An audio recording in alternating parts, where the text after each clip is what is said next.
course of human events.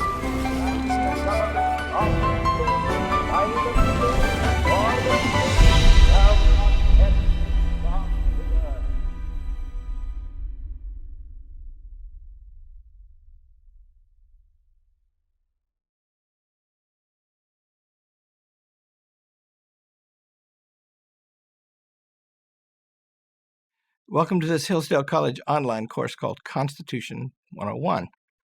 By Constitution, we of course mean the greatest and longest living of all the constitutions in history, the Constitution of the United States.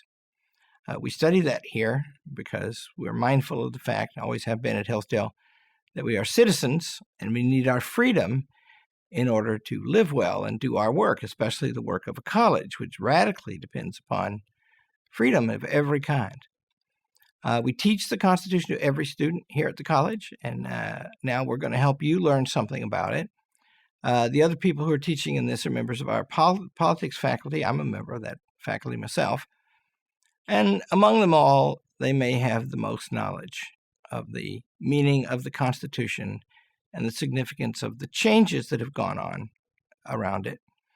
And so it should be a privilege for you to watch this, and I hope you enjoy it, and I hope you read and continue learning about this for as long as you live, and teach others too. So much I'll explain depends on that. There are a lot of details in this course, details of how exactly things work and why they work, details of different understandings than the one that prevails here about those things. And so that will involve us in some complications. And it'll be helpful, I think, if we can keep the kind of general points in mind. And I'm going to name some of those today in my lecture. My first question I'll ask myself and you is, what kind of thing are the Declaration of Independence and the Constitution? Turns out the answer to that is very enriching. They're different documents. There's an argument that they're opposed. There's a powerful argument in the historical scholarship that the Declaration was meant to be a radical document and the Constitution was meant to be conservative. And those people argue that the Declaration is about the rights of us all, and the Constitution is really about protecting the privileged. Well, we think that's nonsense around here, and even on its face, it's nonsense. For one reason, at the time, exact time, the Declaration of Independence is from 1776 and the Constitution is from 1787, so they're close together.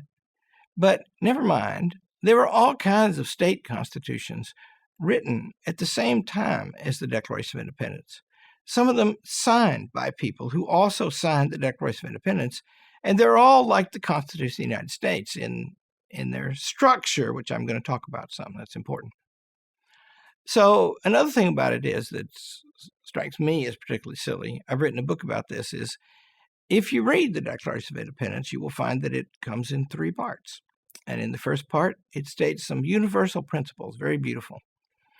And in the second part, it contains a bill of particulars in 17 paragraphs about bad stuff the King of England did, which bad stuff justifies the making of America, throwing off the old government and adopting a new one. And those things are remarkably like the Constitution of the United States. What did the king do wrong? Well, he interfered with the legislature, which is a violation of the first step in all government, the making of laws, but also a violation of separation of powers, which is crucial to how the Constitution of the United States worked. So separation of powers is important. And then he interfered with the people's ability to elect legislators. In other words, representation, a key feature of the Constitution of the United States. And then he interfered with the judges. He would ship people, arrest them for crimes and ship them off to England where they couldn't be tried by a jury of their peers, nor before judges who were independent of the executive branch, which more or less the king was. So you see, they're writing the Constitution right there. If you have a government that does these things, then you are justified to rebel against that government and to kill anybody who resists you. So it implies the Constitution.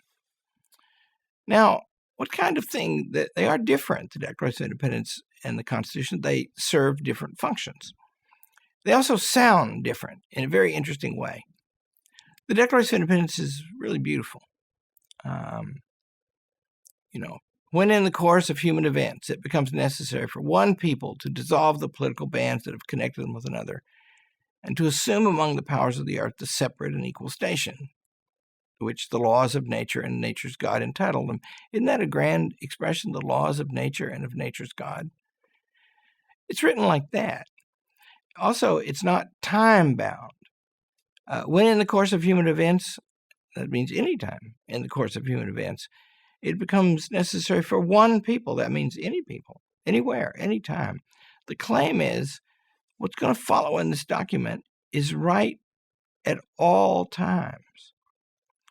And so one way to think about the difference between the Declaration and the Constitution is it's a document about ultimate purposes, what they call in classic philosophy final causes. Final causes are the things that we seek above all others, the things we would die for. And so the Declaration of Independence states those, and of course those words echo around the world still today, even when they're distorted. You're going to learn something about that in this course. Well, the Constitution is not quite like that. The Constitution is, it provides a form of government. And when you read it, I regard it as beautiful and think I understand why it's beautiful. It has to do with its structure, which Madison says is the most important thing about it. But, on any given passage, right, it's full of details. Like there's a list in Article 1, Section 8, things the Congress can do. Well, post offices and post roads is among them. It's hard to write a beautiful sentence about that. No, this is a document about how the government is going to work, even how it's going to look. It looks like a thing that operates in three branches. If there's interviews going on in front of the White House, which there are every day on the nightly news, there's a picture of the White House in the background because that's where the president works and that's where executive things are done. And if there's something big in the Congress, then there's cameras looking up at the Capitol Dome because that's where the Congress operates and where the legislation is made. And the same for the Supreme Court building. In operation, the government looks like the Constitution. And sure enough, the first three articles in the Constitution, the first one sets up the legislative branch, beginning with the words, all legislative power herein granted. And one thing you're going to learn in this course is that we don't make our laws through the Congress anymore. That's why there can be so many of them. And that's why it's impossible to hold to account those who make them, except very indirectly. Indeed, it's even hard to find out who makes them. I think there are 150 lawmaking agencies in the federal government now. So each of those clauses establish 1, 2, 3, the way the government of the United States looks. And so if you think about it, you couldn't have any serious activity that did not have a final cause. A whole bunch of people cooperating, sometimes at risk to their lives, suffering and trouble and sacrifice. That started right at the beginning, because the first thing that happened after the Declaration of Independence was actually it already happened a bit before.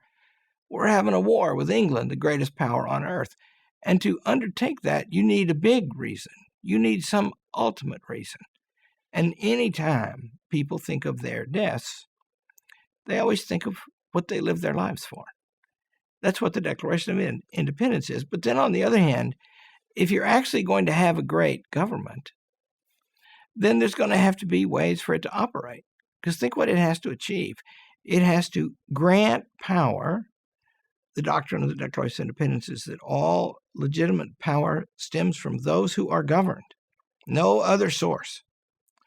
But then somehow you've got to get some way to get legitimacy into the things that the government does and have that operate on a routine basis. So if you're going to have a legitimate government, you're going to have a form, a recognized way by which it operates. And so the Constitution provides that. One, you could say, is the final cause, and the other is the formal cause. Now I'm going to back up a step and ask a question that's prevalent today, and that is, why should you have any government at all? What do you need it for? And then we were just over in England as we're making this course, and we were celebrating the completion of the official biography of Winston Churchill, and there was a couple of young English guys who were working and helping us get around, and they were delightful people, and I got into long talks with them, and they just made the point, because, they're having the big debate about whether they separate from the European Union over there or not, and the young, as a rule, don't favor the separation. And they said, well, we're not English. We're European. And I said, what if you don't like something the European Union does? Oh, there's a lot we don't like. We want to see it reformed. And I said, good. What means do you have to achieve that reform?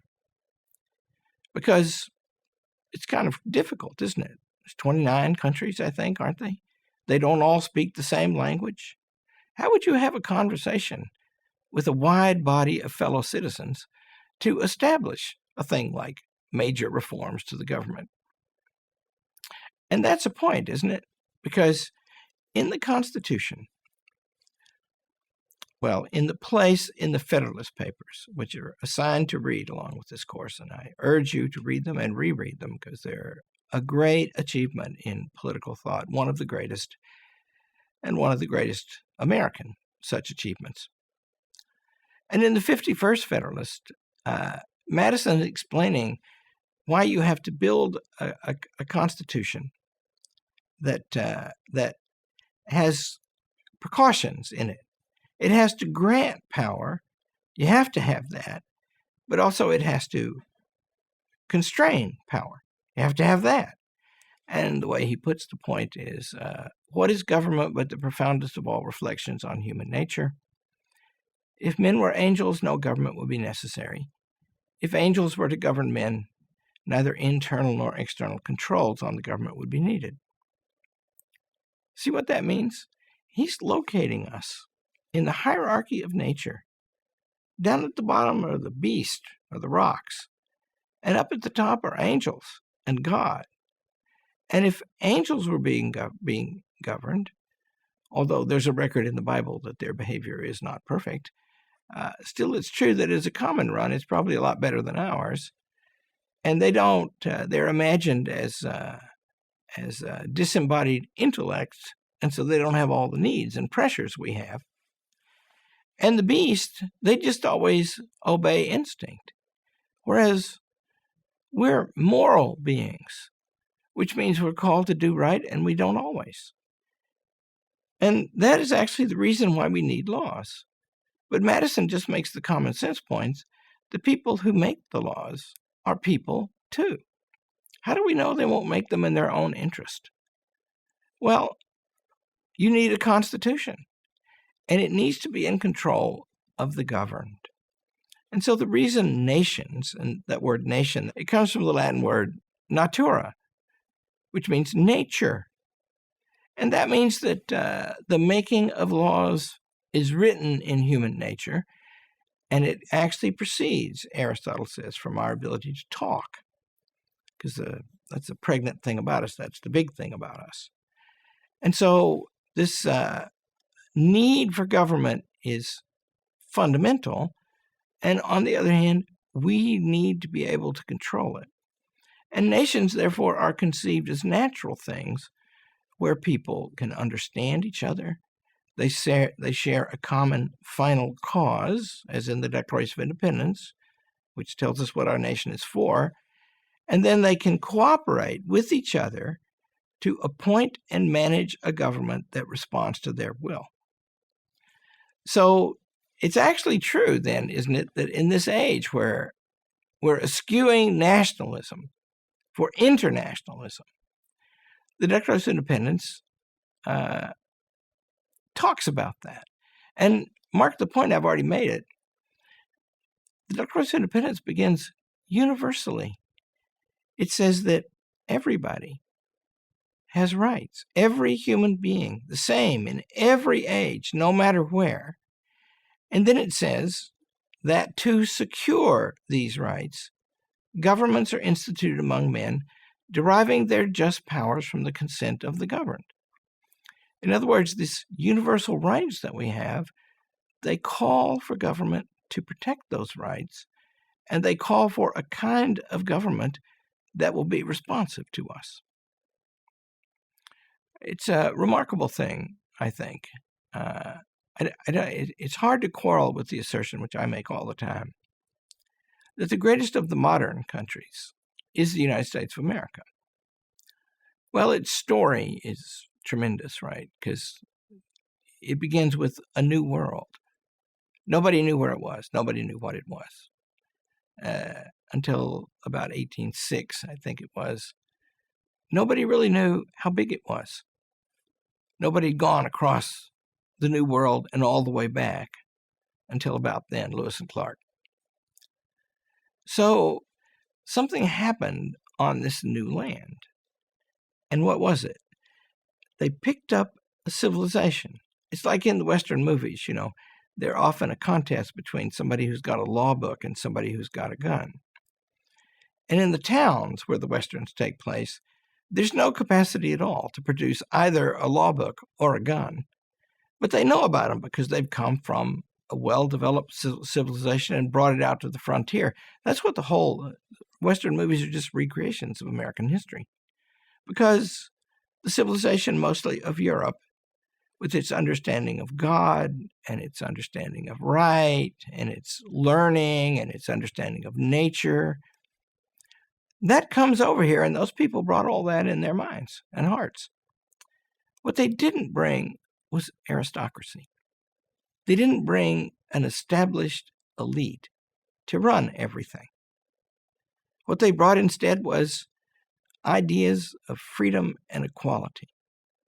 And so there was this new world, and a bunch of people got to take it over. And they had, because, the first settlements are about 150 years before the Declaration of Independence. And that 150 years was a time of great learning. One of the most remarkable things that was learned was that most of the early settlers came because of religious persecution. And they thought the solution to that was to set up communities where their religion was installed by law and protected, and everybody had to practice it. And they thought, it's a big old country. If somebody doesn't like it, they can go somewhere else. So religious conformity was more or less the rule. Early on, though, the idea came to be, we don't really have to fight about that. Because first of all, we do fight a lot about it. They used to, in Massachusetts Bay Colony, they used to hang Quakers for coming to town to try to convert people to Quakerism. And Quakers are Christians, different brand. And so they thought that through, and in the course of that 150 years, they adopted the idea of civil and religious freedom. And that's in the Declaration of Independence, right? Because life, liberty, and the pursuit of happiness, that has to do, including with our duty to God. And so that religion should be respected, but also free, that reaches its perfection in the Declaration of Independence. God, I should say, occurs 4 times in the Declaration of Independence. And it's an interesting thing because it demonstrates the way they talk of him, how important God is. And it demonstrates also how important limited government is, because God appears first as the maker of the laws of nature, and nature's God, the legislator. Then he appears as the supreme judge of the world, the judge. And then he appears as divine providence, the executive branch. And then he appears higher up as the creator, the founder of all things, right? And the lesson of the Declaration of Independence is, 1, God is a standard, greatly to be respected and worshipped and understood. But 2, you wouldn't combine all those powers in the hand of any being except God, not for men. So you see, this tremendous opportunity, which I can't see myself how it would ever be repeated in history, because there isn't a new world anymore, maybe space. But there's nowhere to go like that anymore. And so they went there, and they got 150 years to work on it, and then they proclaimed a regime defined by these two documents. That's one of the most important events in human history, in my opinion.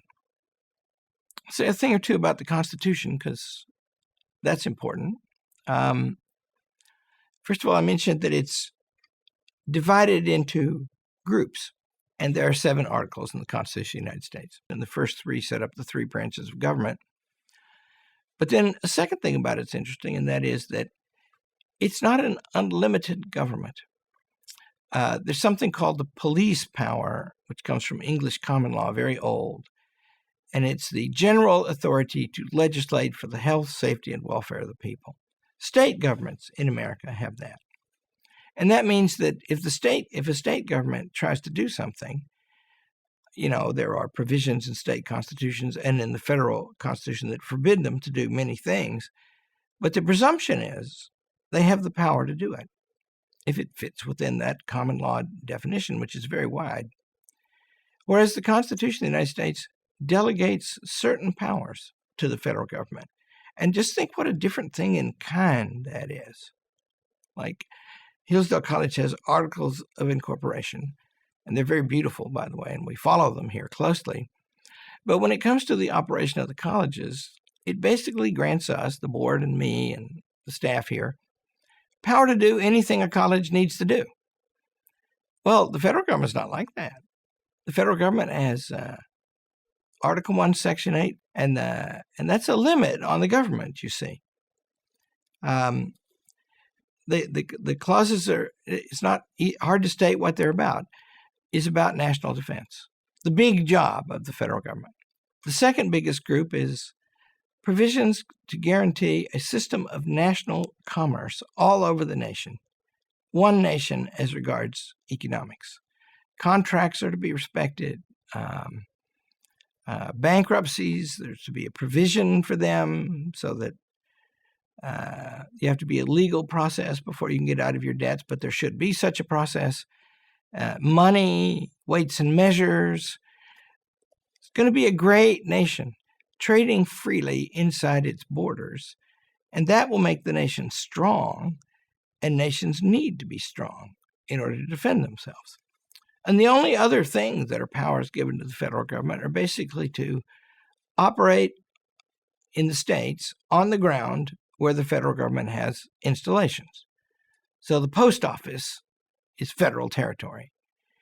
And the federal building, there are way too many of those now, but there's a provision for them right from the beginning.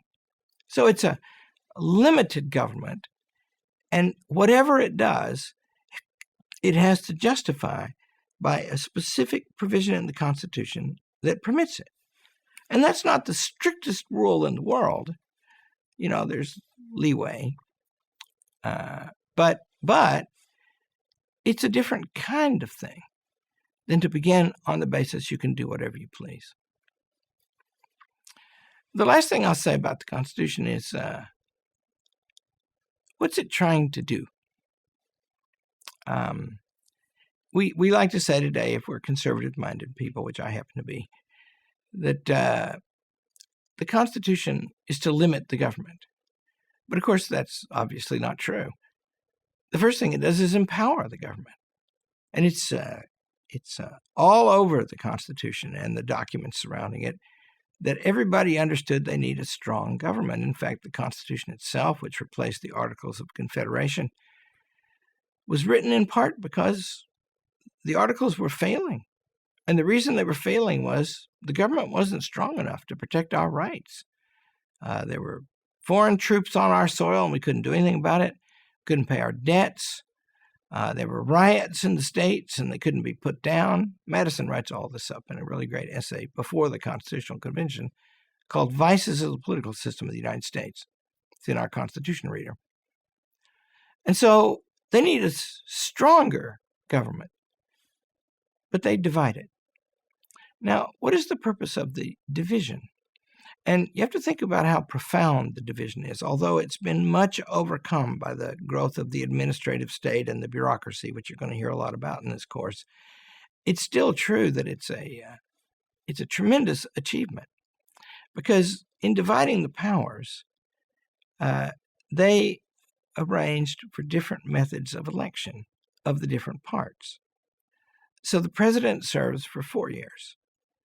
The House of Representatives serves for 2. The Senate serves for 6. The judges are appointed by the president on advice of the Senate. The constituencies are different. The constituency for a senator is a state. The constituency for the president is an electoral college made up of which you win by majority. That's under pressure these days. Which you win by majority of the electors in the states, and the electors are calculated according to the number of senators and representatives each state has. So you see what it does? It spreads authority across space. And you remember, this is the greatest and most extensive republic in human history. And they were trying to unite a continent, the full size of which they did not quite know yet. Although George Washington did name his army the Continental Army.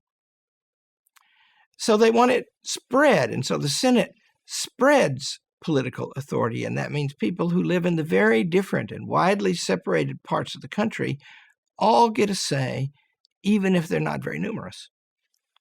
And then, on the other hand, it spreads authority across time.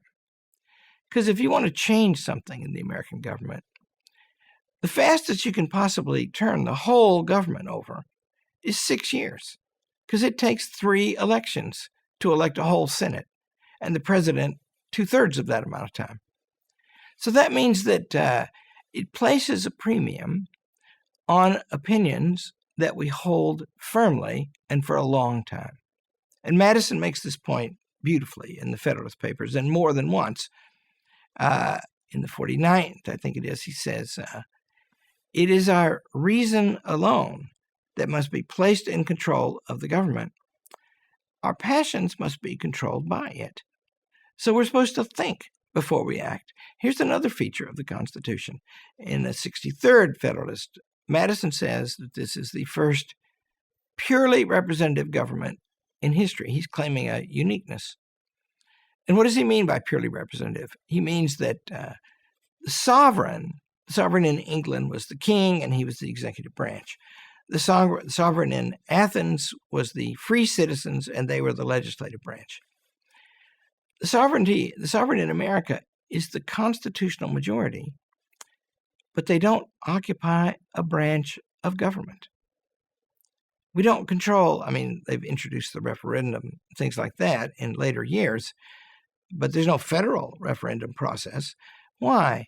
Madison thought it would be good for us because, just like you can't trust the government fully because they're people, you can't trust us fully either because we're people too. And so we can only act through elections. That makes elections important in America. And it also means we can't do anything by the spur of the moment. The best decision's not being made on the spur of the moment. And I'll state a telling exception to that, too. The president is specifically empowered to act alone. And that's in matters of execution.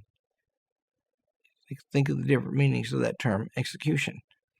When you've got a war, you have to act suddenly. But laws prevail because, of course, if the president starts a war and the Congress doesn't like it, or if he sends a bunch of troops somewhere, they don't have to supply any money for that. And the money will run out if they will put a stop to it. And they have, often in American history, and threatened other times. So you see, the idea is that we have all the power, but we can't act except through our representatives. And that adds patience and deliberation to the process. And then a last thing, the size of the United States, the fact that it's spread so far. The fact that it includes so many people in so many jurisdictions, the states are supposed to have a lot more authority than they have these days. And one of my wishes is to see it restored. A lot of other things like that, too. But when it's spread all over the place, let's say you've got 10 little conspiratorial friends. If you got 10 little conspiratorial friends, you can meet in dark rooms and whisper to each other, and nobody need find out. But what's 10 going to do in a country this size? In fact, to influence the country, you have to talk across millions of people, hundreds of thousands in the founding, millions now, tens of millions now, and you have to speak across vast spaces. And Madison writes that will teach us to be more candid with each other. We love to say that all politicians are liars, and I think that's not quite true, but it's a rough truth. But on the other hand, think how much worse it would be if they didn't have to talk in front of us, and if they weren't free to contradict each other. And I want to close with this point because it's fundamentally important. There are just two ways of governing human beings, and one is by talking and the other is by force. Because we are the speaking beings. This rationality that we have that lets us use common nouns, that's what makes us political. And so legitimate political systems are always built on talking, not on violence. They may take violence to install. They may require violence to persist and to defend, but they must not proceed in their ordinary workings by violence of one citizen upon another. And so we have a political system that, first of all, is meant to protect our rights, which are written in our nature, the decisive part of which is our ability to reason and talk. But also we have a nation where we're supposed to discuss things and teach each other and learn from each other. And I'll go back to the European Union. The Poles and the Czechs and the English and the French don't really have a good way to talk to each other except through the agencies of the European Union. And that means it's very difficult for there to be a culture in which public opinion is formed freely among all of the people who are affected. They can't speak with each other routinely. There are translation programs, and lots of people speak more than one language in Europe, and yet to talk in your native tongue, the tongue in which you've been educated and by which you articulate your best thoughts, that's what you do, especially with fellow citizens. It's become a very great country in the course of its history. Beyond the imaginings, even, of the people who founded it, who were extremely ambitious people. They had the highest possible hopes. Right? Well, if that's true, there must have been some cause of it. But also, it's in that final purpose we serve that we have adopted. It's a purpose available to all human beings. We have adopted it for our own. And then finally, in this form of government we have under the Constitution, which is itself a reflection of human nature, and that is why it has worked so well. So I'll close with the editorial point, well known. I think we ought to restore the authority of the Constitution and the Declaration of Independence. Thank you.